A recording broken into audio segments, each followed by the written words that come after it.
Hi, it's Dwyer, gamblersadvisory.com, dwyervip.com. Remember, the opinion you should follow should be your own. Just consider this video to be a second opinion from a complete stranger online. You know, many years ago, during the Kennedy administration here in the United States, it was Central Intelligence Agency Director Allen Dulles who came up with the concept of plausible deniability, right? You wanted to set up the facts so that there were no direct links to the key players, right? So if you know what hit the fan, key players would be able to plausibly deny their knowledge of the wrongdoing, right? Even when they were found with a smoking gun. You wanted to set things up so that they would be able to at least deny any wrongful intent, right?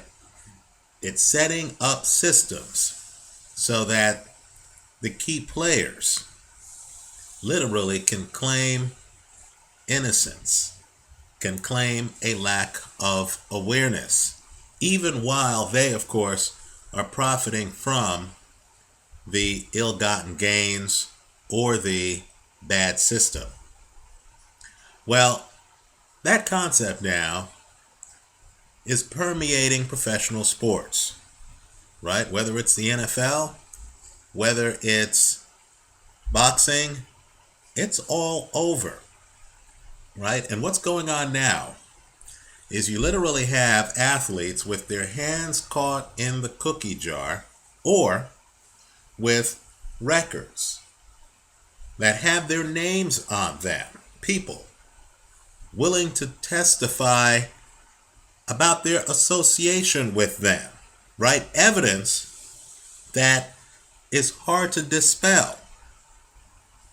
And yet these athletes, of course, either proclaim their innocence, say, hey, that deer antler spray was not mine, right? Or worse yet, and keep in mind, you always need to listen closely to the wording of a denial.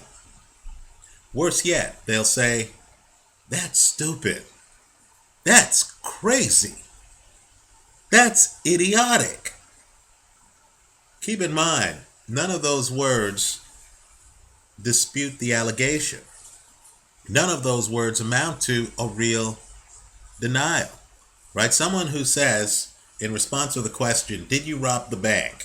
Someone who says, that's outrageous, hasn't answered your question, right?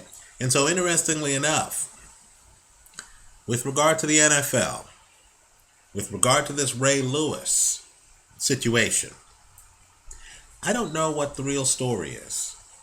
I don't.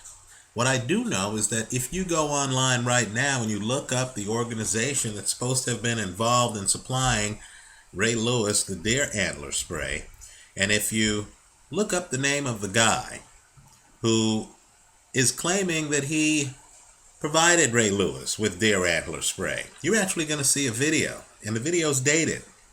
And the video features former head coach of the Oakland Raiders, Hugh Jackson, talking to the guy.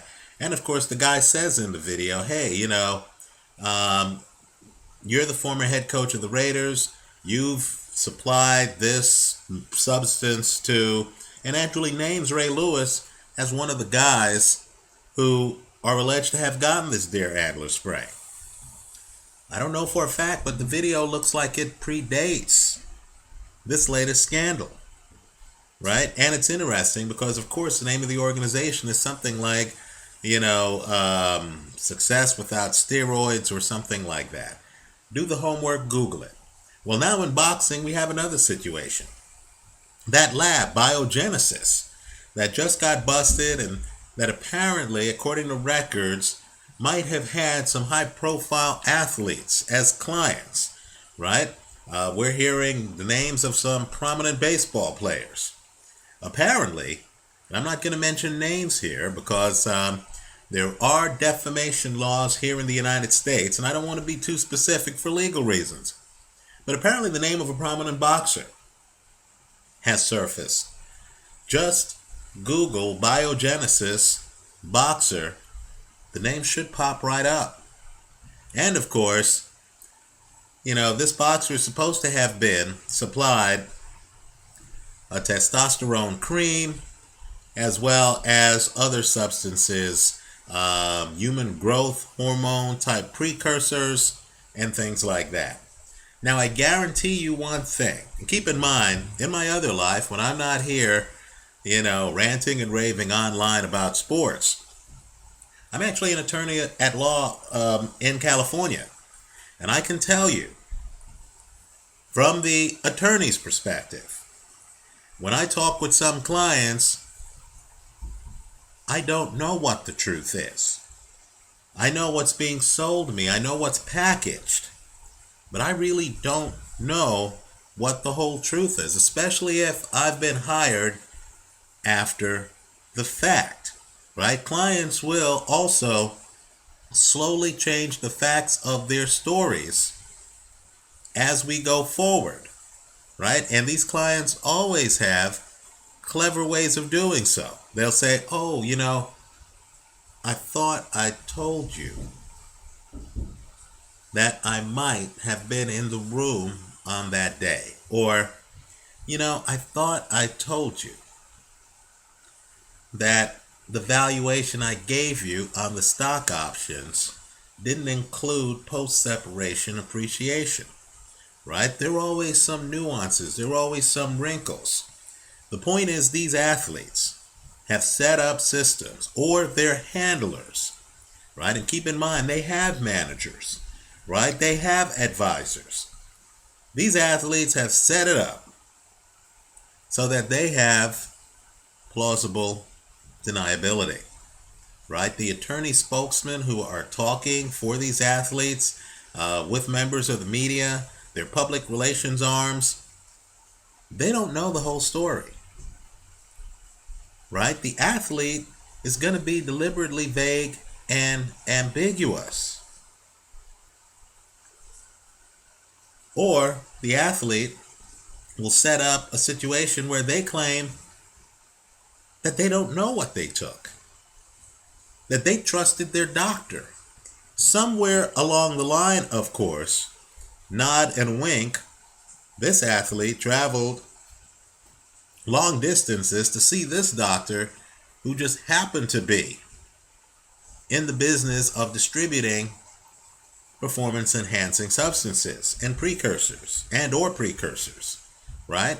And of course, we're going to hear things like, well, the league policy wasn't really clear, or I didn't know that this substance was banned.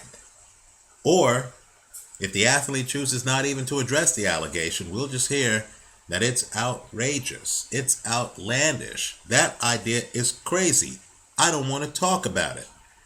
Not that the allegation is untrue.